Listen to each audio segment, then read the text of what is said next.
Find out how tobacco farming has changed from a fourth-generation farmer and learn how he's working to make a difference. Coming up next on Carolina People.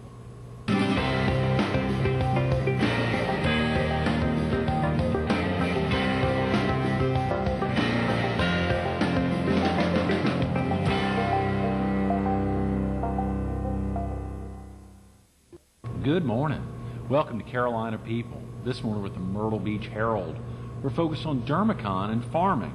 And we're visiting with Greg Hyman, the president and CEO of Dermicon and a lifelong farmer. Good morning, Greg. Good morning, Greg. Thanks so much for coming in. Thanks for having me. You've got some strong hands there. Thanks. Been out in the, and you can even say I've been out in the field. Been out in the field. I actually have today.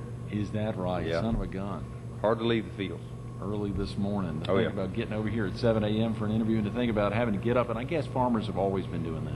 Yes, always. I like to get it early for several reasons. I mean, you get an early start on the day, you get more done, and it's cooler in the early part of the day. That's right. Absolutely. Much cooler. What was that like growing up on a farm, Greg?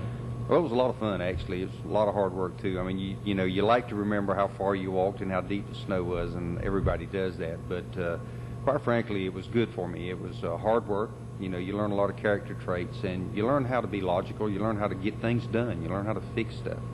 So, in retrospect, it was good for me. Mm-hmm. I liked it. Did you have brothers and sisters growing Sure up? did. Sure did. 2 brothers, 1 sister. And all of y'all were active in the farm? We were. My sister, of course, went away to college. She was older. She was the oldest sibling, and she went away to college, became a nurse. She didn't stick with farming as much as me and my brothers. My younger brother stuck with farming until he graduated from high school, and then he decided he didn't like farming. It was too hard to work, so he actually joined the Army. Is that right? To get away. Yeah. Has he stayed in the Army? He got out? He got out. He's back in Erie County. He actually works for the Sheriff's Department and does a little farming on the side. It gets you in your blood. I bet it does. And that aspect, of course, I think I saw in a little piece about you, fourth-generation farming. Yes. Is that on the same farms there, the Hyman farms? It is. We're at the same location, same farm. And I haven't done the genealogy traces back any farther than that, but may have been before then. But in Erie County, we're fourth-generation farmers. You know, when you think about, let's say if it was a 50-acre, 100-acre tract of land, can that land be tilled and reworked year after year Sure forever? I mean, what would stop it? What would change it? Development, for one thing. Right. But basically, if you had a natural disaster like a flood or an earthquake or something that changed the makeup of the land would. But we don't have a lot of that here. And, of course, you have to protect the land. You have to take care of it. What they call normal farming practices or normal husbandry practices, good fertilization, good drainage, good tillage, and good farming practices make the land usable year after year. Just like anything else, you have to learn the skills, traits, and how to make a living on it. You also have to take good care of the land. You do. You do. Farmers are really the original environmentalists. We're active environmentalists, not environmental activists.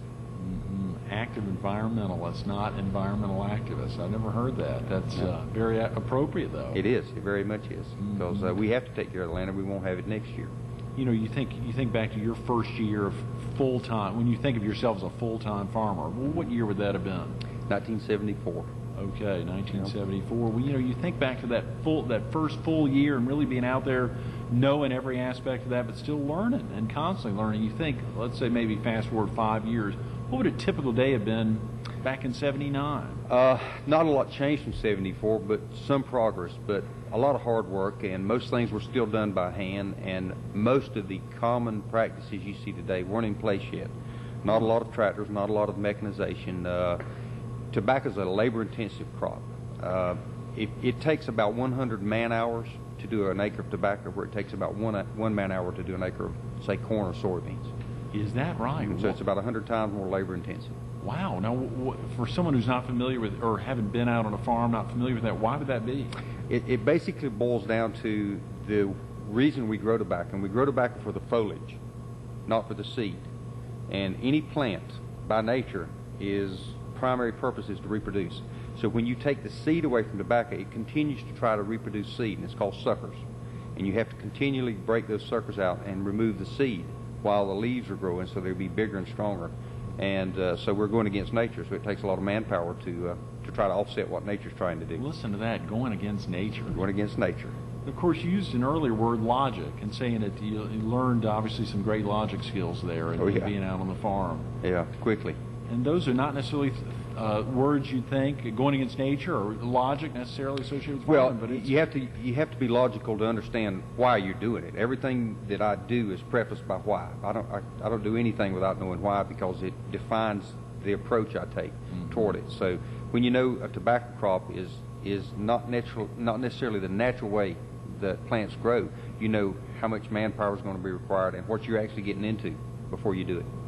So you know you're in for a long haul and a hard job, but the payoff, hopefully is enough reward for it. Of course, farming, the biggest challenge with farming is not growing the crop. The biggest challenge is marketing the crop. Tobacco, marketing of tobacco or whatever the crop is, but marketing of tobacco has changed dramatically over, let's say, the 31 years that you've been doing it full time. Tremendously. We actually get less per pound of tobacco now than we did in the mid-'80s. Is that right? And our production costs are about 500% greater. Oh, come on. No, a little costs more. are 500 times. 500%, excuse me, 5 times what it was in the mid-'80s. In 85. And what you're getting for that? We received $2.25 a pound for tobacco in 1985, and the average price now is $1.80. And our production costs are well over 5 times more because of fertilization costs, nitrogen, gasoline, fuel, labor. Well, how could any tobacco farmer stay in the business? Sharp pencil and economy of scale. That's why you don't see a lot of little farmers now. Everything has to be done on a large scale so that you can accumulate the savings, just like any big business. You count pennies and you count those little pieces, and you try to use timing schedules right and be effective and market. You can market cheaper if you can market within a realm of profitability and still do it on a large scale. But it's tough. Now, so would larger tobacco farmers then be leasing land, or would they be buying up other areas? Both. Right. And they do a lot of leasing, and we did a lot of leasing because the tobacco is produced under the federally mandated tobacco quota program, which means you had to have a license to grow it. But that in itself was a challenge because it required you to compensate the owner who didn't produce through rent or rental. That added to the cost of production, while we had a decreased price of market sale.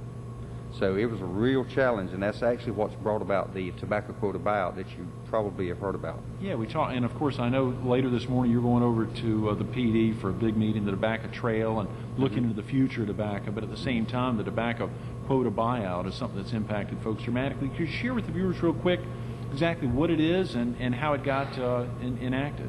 I can, and of course the reason that we're going to look at the Tobacco Trail this morning is sort of an oxymoron. We're looking at the future of the past.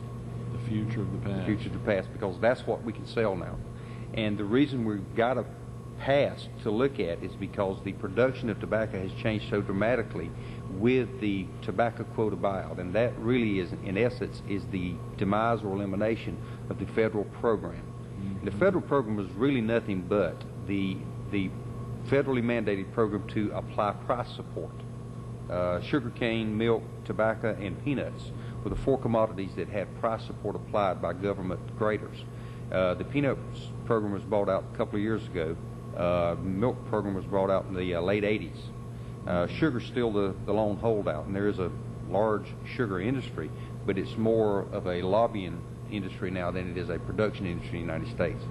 But tobacco is really on the same vein, because what we had to have, you'd have to see the history, is we had no third-party neutral intervention to assure price support under production controls by the government. If we can only grow so much tobacco, then we had to have some way to make sure that we had a price that allowed for at least recovery of production costs. Sure. And that's why we got into the price support program, because there were limitations on production amount and production area. You can only grow it in certain places. The production was tied to the land, not the person. So if my farm had production, I could grow X number of acres on this particular site and nowhere else. It seems very limiting. Why was it set up that way? What was the original, what were the underpinnings of that? The reason it was set up that way was actually not to control it, but to allow it. Because prior to that, in the teens and 20s, tobacco was grown everywhere and farmers overproduced. And overproduction caused a slump or a decline in prices. So they limited the amount of production to stabilize the market, which is where fluke stabilization program came from. and that allowed for the production to be controlled so that stability could be gained in the price. And then the government got into applying price support to ensure that there was a fair price put on the tobacco. So government graders are called third-party neutral graders, and so that they don't have a stake in the crop, they don't have a stake in the cigarette factory. Right. They apply a price, and then the government the buyer has to exceed that price, or it goes to stabilization. Is that right? Of course, we fund stabilization through an assessment. There's a misconception that it's government money, but it's not. We're actually assessed prior to the year so many pennies a pound, and it goes into a fund which stabilization administers. Now, Greg, are there places that could grow tobacco better than the Carolinas, or the Carolinas are obviously thought of? What are some other areas, and why were the Carolinas thought of as great tobacco growing states? Because Sir Walter Raleigh and others landed in Virginia first, and it was actually grown in Virginia and up and down the coast by the Indians. The reason that it is grown in the Carolinas primarily, though, is because of the facts I just explained, so it can be controlled. Now, it is true, though, that we have the geographic and climatic conditions to actually give the best type of tobacco, because tobacco is a aromatic commodity, like tea. It's grown for flavor and taste and aroma and all the other sensual reasons that people smoke, and they smoke for those reasons, and for reasons they chew or any other way they might use it. It is an aromatic, and it grows good in these high moisture, hot climates. Now, burley's not grown here. What's not? Burley's, that's the other type of tobacco. Right. It's grown more in the high elevations. Okay. And in the mountains and in Kentucky in areas. Okay. I was trying to think of some of the other areas, either in the U.S. or worldwide, that are big tobacco growers. Well, the U.S., the biggest grower of flue-cured is North Carolina. The biggest grower of burley is Kentucky. Okay. North Carolina actually grows about 66% of all the flue-cured. Wow. Because it kind of ended up there in the transition. But really and truly, the reason that tobacco is even grown in South Carolina and Georgia now is because of the price support program. The companies actually went to Georgia to grow tobacco in defiance back in the 20s. There was no tobacco grown in Georgia. Is that right? Yeah. But the biggest producer of tobacco in the world now is China, but then they consume 99% of what they grow. I was about to say, we hear about Asian consumption of cigarettes or of tobacco, and of course the European growth seems to have been astronomical. It is. I mean, hadn't that impacted at all what you all do? It does. We grow only about 5.5% of the world's demand now, or the world's supply. So what we've got is a situation where we used to grow 50% in 1950, now grow 5% in 2005. So we've lost our market dominance. We've also lost our market share of consumer use.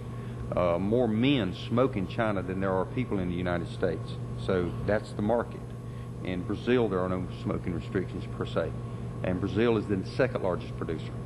Actually, tobacco is produced in over 100 countries in the world. Is that right? So even though those the demand on the tobacco products is there, it's not necessarily for the stuff that's grown here. No, as a matter of fact, if there was no tobacco produced in the United States, it would not affect the rate or ability for people to smoke. They just import 6% more, which is not hard to do. Wow. So smoking and tobacco production have very little to do with each other. Most American-made cigarettes have only about 10% American tobacco anyway. That's amazing, Greg. Folks would continue to think, they wonder how RJR, Philip Morris, after those substantial lawsuits and otherwise, could afford to stay afloat. And I assume multiple folks thought it was because they were selling overseas, but they may not be. They're importing more than they're exporting, and they're actually importing more than they're using domestically. They do buy, the big four do buy most of the tobacco grown in the United States. But a lot of, again, tobacco is a commodity. It's a leaf trade commodity, and it's called cut rag when it's processed. And it's a huge export commodity for a lot of commodity traders. Just like tea, just like almonds, just like any other, just like coffee. Right. So the same brokers get into the same deal. And it's just huge. It's a multi-billion-dollar commodity that's traded in the raw, what we call in the raw. But quite frankly, the lawsuits and things that the companies have been in, they've become quite adept at either fending off those lawsuits or finding out how to make money on the lawsuits. Wow. And they actually do. We'll have to go over that another time. And of course, I'd love to talk about the tobacco trail and what's going to happen there at the meeting late this morning. But of course, the doors of farm had opened up some other doors. Dermicon, which very exciting there, and I think I got a card from you not recently, President and CEO of Dermicon. There's a lot involved in Dermicon. What got you into that? I think there's some other folks involved as well. Oh yeah, there are, and I am President and CEO, but Dr. Robert Bibb, a dermatologist here in Myrtle Beach, actually started Dermicon in 1997. Is that right? And he did it based on some needs he had, some research he's done, trying to find some natural cures for cancer because his father had attracted cancer and died from it. So he had a real personal reason to start looking. And he found some research done by Dr. Paul Talalay at Johns Hopkins on broccoli that, for better or worse, led him to believe that some other botanicals could be used. For instance, the broccoli had an active principle called sulforaphane that had been shown to stop cancer growth in vitro.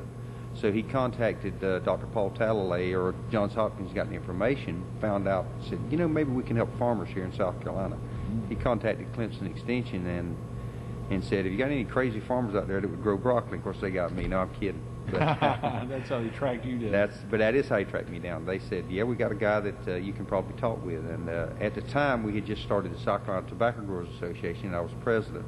So he got in touch with me. And we took a couple of years to grow broccoli to see if we could do it here. It didn't work out too good because broccoli is a cold crop cruciferous. But it's readily available in other places. But it led to other research, and right now our main botanical is raspberries. Is that right?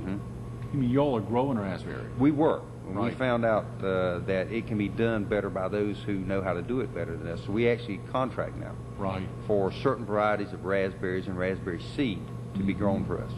And we actually get it out of Washington State, Pacific Northwest, and British Columbia now. Right. What are y'all doing with the raspberries, Greg? Well, we do extractions on the raspberries, and we get the active compounds out of it that have been shown to affect collagenase. And collagenase is, for lack of a better term, and the opposite of collagen. And we did a project with Clemson called the Collagenase Inhibition Research Project that showed that the raspberry active principle, lactannins, or lagic acid, actually prevented collagenase formation, which is actually needed for a tumor to metastasize before it gets in the bloodstream. So in effect, it stops inflammation. And inflammation is the root cause of a lot of things, from cancer to wrinkles. That's why we got into the Alage products, the skincare line. Alage is a skincare line. Alage is the topical division or external division of Dermicon, and it's the division which markets the skincare products we have. Is that right? Wow. Now, are these, for our viewers in the PD or southeastern North Carolina who may not have seen Alage, are these readily available throughout the country? Or they are. We have a website, alage.com. That's and we E-L-L-A-G-E? E-L-L-A-G, thank you. And we have several dealers in the Myrtle Beach area. We ship online. We just opened up our first concept store in Conway, South Carolina, for use not only to retail product and a spa to back it up, but also to use the demographics and the information we find to develop new products or better the products we have. Great. So the potential demise even of tobacco growing and of growing other products open the door not only for you but multiple farmers, I guess, well put. To learn more. Well put, because you don't really do things until you have to in most cases. And necessity being the mother of all inventions, it required us to start looking at, we live in a monetary society, so how can farmers make a living? How can I make a living? What can I do and still grow and still farm? And quite frankly, as a side note, everybody really supports not only what we're doing, but the area of nutraceuticals, because nutraceutical production by itself is good, but it actually requires a green industry to be maintained. Basically, if Myrtle Beach lives on tourism, for better or worse, and tourists like to drive into the Myrtle Beach area through a green belt. And as Joe Woodle used to say, mobile homes are a crop too. And what we'd like to do is see farmers stay farming. But they have to farm a botanical or a crop that actually makes money. And this may be one way for us to identify crops that farmers can farm and actually make more money and stay in the business of farming. so that we have a balanced economy, we maintain a green industry, a media-friendly product, and tourism flourishes. It enables you to potentially target other crops. Crops. Obviously, right now, raspberries. You found other areas that could potentially do it better than O'Ree. We have. Broccoli, you found other areas that could potentially do better, but you're constantly drilling down on other crops that potentially this area can do very well, if not better than other parts of the world. We have, and we've actually found one, and it does very, very well because it's indigenous here. Oh, great. You're just not sharing with folks what that is. We can actually do that. It's the muscadine grape. Is that right? Yeah. Great. Oh, that's the event coming up in mid-October That's right. at Coastal Carolina. Rain, Right. too. October 14th. The symposium at Coastal Carolina on research, agriculture, industry, and nature. That's what the acronym stands for. And basically, it's about the muscadine grape particularly, but the concept is to show just what you said, that botanicals that are profitable and healthy and media-friendly can be produced here.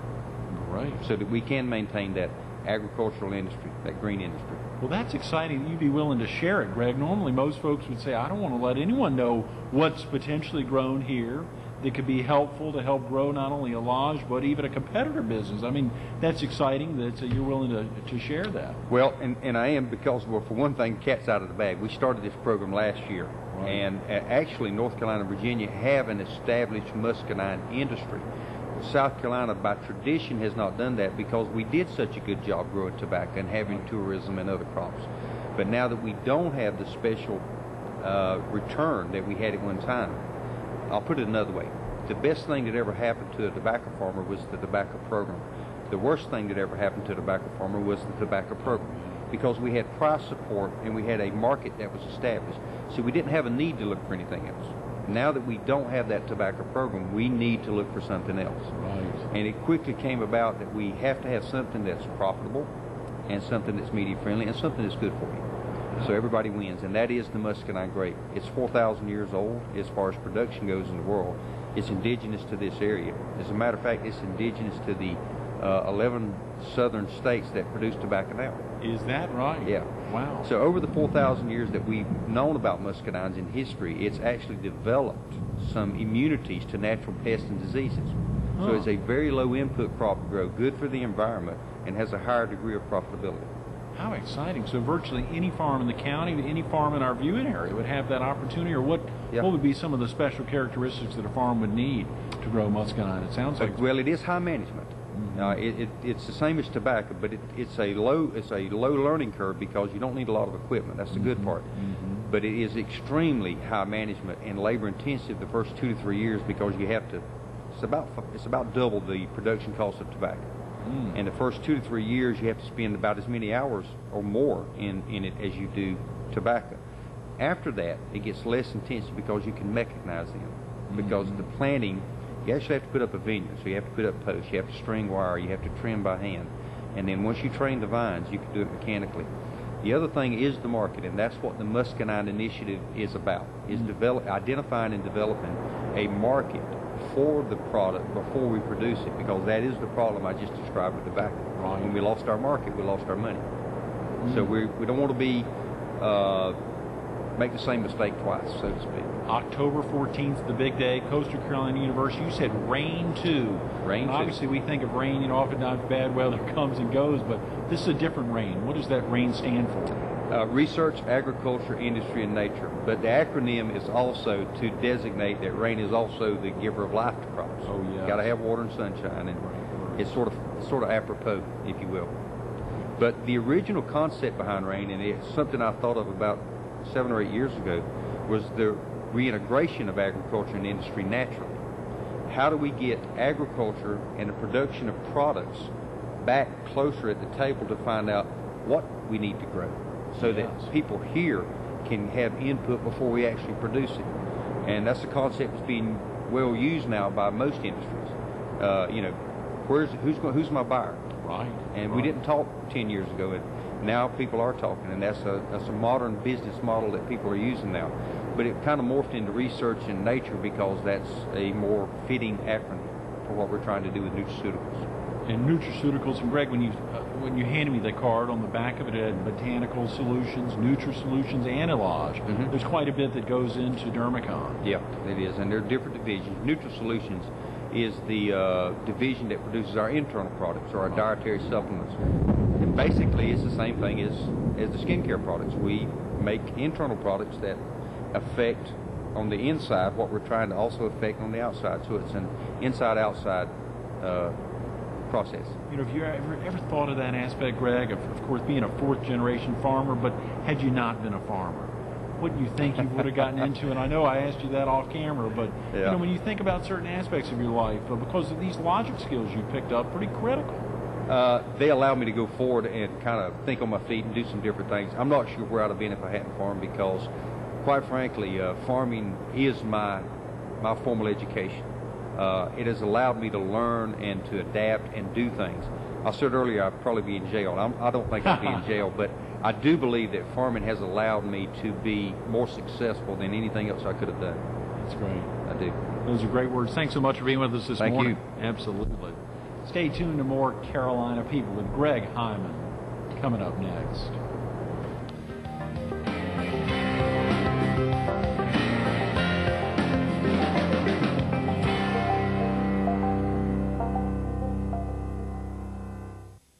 Raspberries, broccoli, now muscadine grapes. Think about that. The farmer and the physician.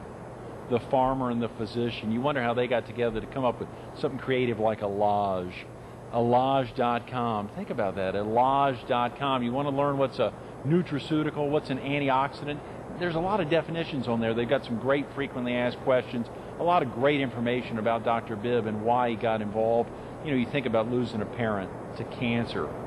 Think about losing a parent to anything, but to know you can make a difference and make a difference in other folks' lives. Take the time, just like Greg talking about making the difference in the lives of farmers now. Tobacco farmers and others leaving this morning to run up to a meeting in the PD for the Tobacco Trail. There's a lot of folks interested in that. You've heard a lot of folks on the show, Jim Battle, Oscar McKenzie, and others talk about important aspects of their lives that have changed over the years. Alage is making that difference in folks' lives, and Dermicon in general. Go online at alage.com to learn more.